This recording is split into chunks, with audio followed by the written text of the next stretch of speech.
Scooter Dreamz here. Today we're going to be teaching you how to tail whip, and I'm joined with my friend Donnie here. This is a tail whip. Jonathan? This is a tail whip, just in case you don't tail whip, just in case you don't know what it is. Tail whips are a very simple and beginner trick. So first off, I'm going to be teaching you the basics. If you have just picked up a scooter or something like that, you're probably just going to want to get used to riding it.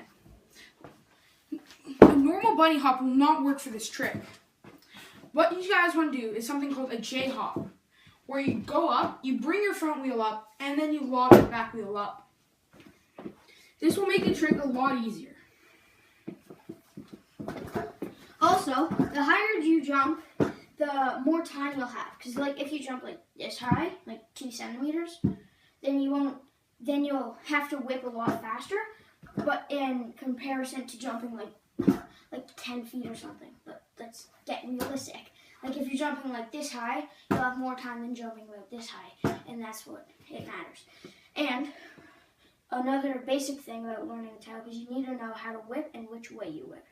So if you're goofy, your toes would be facing to the left and you would whip to the right.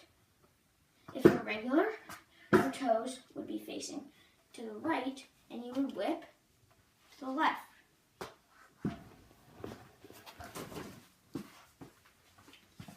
Now, another key aspect of the tail whip is the rotation.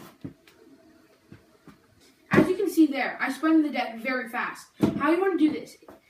Both hands on the handlebars and slowly use your wrists to spin the scooter. While you're using your wrist, it's probably going to be easier using your arms at first, but after a while you're going to start using your wrist. For a single tail whip, the wrists aren't really mandatory, but are very helpful. But anything after that, the wrists are mandatory, so it's good to learn now.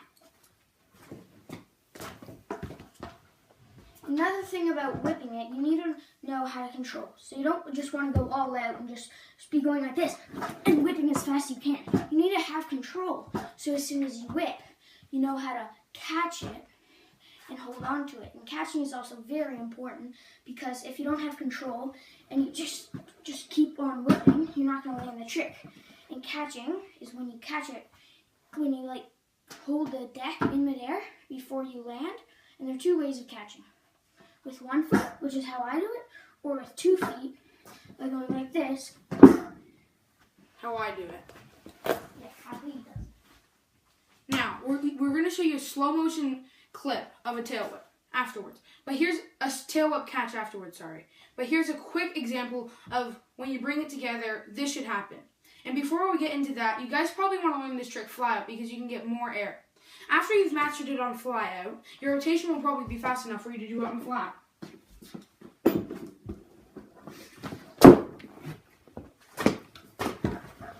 And if you still can't land it flat, another thing helpful to do is by doing a fast plant, by going like this, putting your foot down. You can't see because the camera's too high, but putting your foot down and flicking the deck, pressing like that. And then once you're comfortable because your rotation is fast enough, just put your foot down and go. And then you put it all together, practice your whips and catching and controlling everything, and then you put it together.